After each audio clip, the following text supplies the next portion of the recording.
Hello, this is Professor Shrum, and in order to hopefully streamline advising this semester, since I'm a little bit limited on time, but I want to make sure that you guys know what classes you should be taking in the fall, and I just want to be able to check in with you. I'm sending out this spreadsheet, and I wanted to give you guys some instructions on what to do before we meet.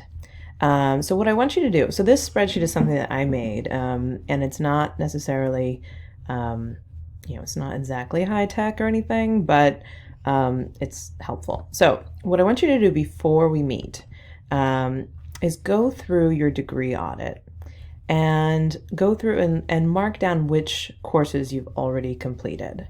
So let me just walk through the spreadsheet first real quick. So this has all your requirements for the community entrepreneurship major. It starts with kind of your general requirements. These are your, sustainability, diversity requirements. Those are you can usually double count those with other things. Then it starts through your physical sciences, social sciences, communications. And then I grouped the different parts of the major into sections. So like first just preliminaries, things that are helpful as prereqs for all sorts of things, which is calc and PALS and CDAE 002. Then I broke down into a stats and econ sequence.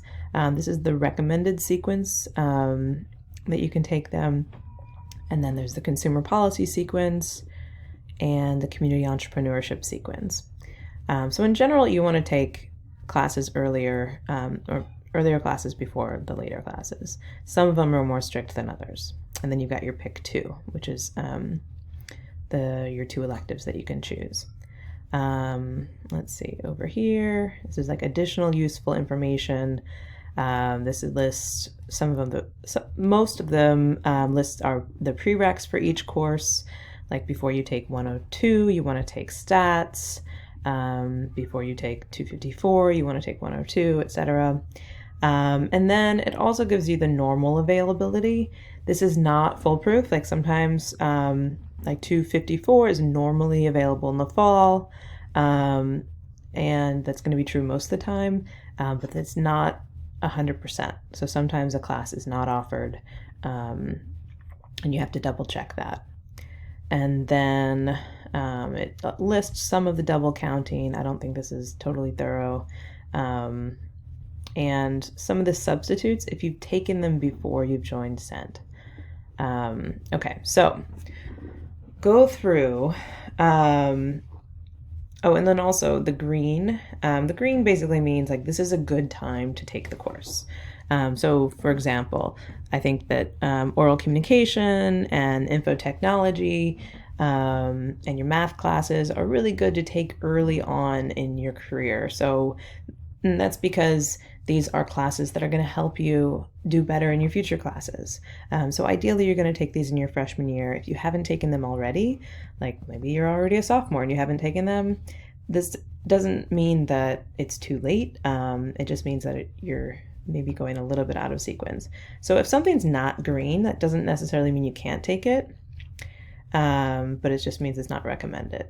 Now, if something is gray, then that means that it's usually not available. So you have to be careful with these because especially if you're a junior or if you're planning your courses further for all 4 years, you just need to know that, for example, macro is almost always not available in the fall, but it is almost always available in the spring. Whereas, other courses, CDAE 061 is almost always available in the fall. Sometimes it is now available in the spring, but not always. So keep those things in mind. And then some summer courses, some courses are almost always available in the summer, others are not. So that's the general layout here.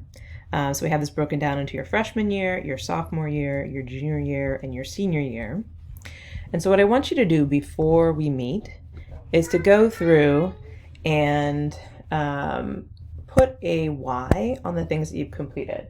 So you look at your degree audit and you say, okay, I've already finished my physical science, I've already finished my social science, and I've got one of my humanities, and maybe I've already done oral communication, written communication.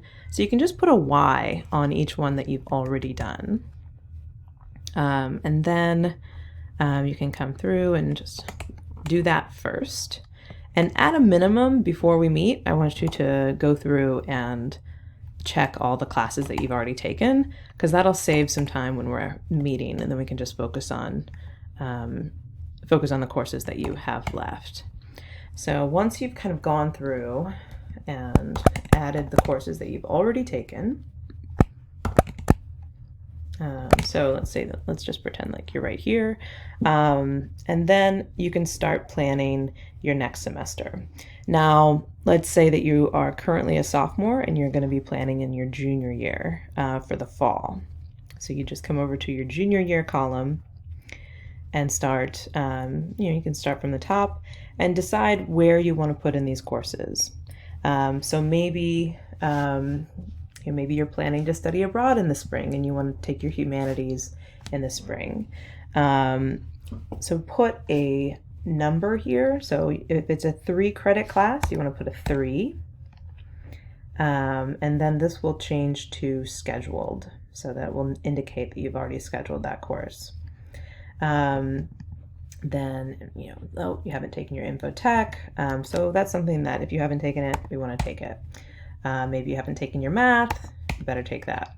Maybe you haven't taken your stats, better take that. And so now you've scheduled 9 credits. If you're wondering, okay, well, how many credits do I have left? If you go to the bottom, this will give you the total number of credits that you have scheduled for that semester, assuming that you've entered in the right number up here. So then maybe you'll also take Paul's 021. Now you're up to 12. And then maybe you're going to go ahead and grab your microeconomics class as your final course. Now, if you don't know how many credits a course is, I have the credits for each course here in the credits column. So that fills up your semester for the fall. And you might have like a backup plan or another course that might work, because then you can go over to Coursical and check to see whether or not your schedule works out. And I'll show you that in just a second. So if you want, the cool thing about this spreadsheet is that you can tentatively schedule the rest of your courses for the rest of your time here, and then you'll have an idea of what your 4-year plan is. So let's say let's say that you're going to take your applied research methods the fall of your senior year. And once again, you want to see whether you have a Y or a scheduled. You need to make sure you have either of those. So you'll take macro in the spring of your senior year, applied consumption economics in the spring of your senior year. And then let's say you're going to take consumer law and policy in the fall, and your marketing class you're going to take here, decision making here, and strategic planning in the spring of your senior year. Now, strategic planning is your capstone course for this major, so you want to make sure that you take that in the spring of your senior year, if at all possible. And it's not always going to be offered in the fall moving forward. It has been some in the past, but in general, it'll be a spring-only class. So make sure you reserve space in your spring for that. And then you're going to need to do your pick 2. So you do a pick 2 here and a pick 2 here. And then, I mentioned the study abroad idea. So I'm kind of checking to see if I can get all my required CDAE classes while not filling up that spring semester, because we want to leave that open for more flexible classes if you were wanting to do a study abroad. Of course, that might not be the case for everyone, but I'm just giving an example here. So then, you kind of scheduled in everything, you can double check to make sure that everything is scheduled by making sure that either the completed or the scheduled columns are full for every class. So you can just go up here and say, okay, scheduled, completed, scheduled, scheduled, scheduled, completed, completed. And then you want to double check to make sure that you've hit all of your requirements. So let's say that I've already taken my writing, sustainability. If I'm scheduling those math classes, so that would be the quantitative reasoning. And let's say that we've scheduled these other two things. Okay, so that's the spreadsheet. Now what you want to do is go through and you want to save this. If you want to replace updated with your name, so do save as. I don't know, we do file, save as, and then take out updated and just put your name here and then hit save. Then you can email me this file, and you can email that to me ahead of our meeting. And then what we can do is we can just check in, do a 10-minute meeting. I'd like to hear from you guys because it's a crazy time, and I know that this is might help to just kind of touch base, see how you're doing, and just get a little bit of human interaction, as that's in short supply these days. Okay, so that's the spreadsheet.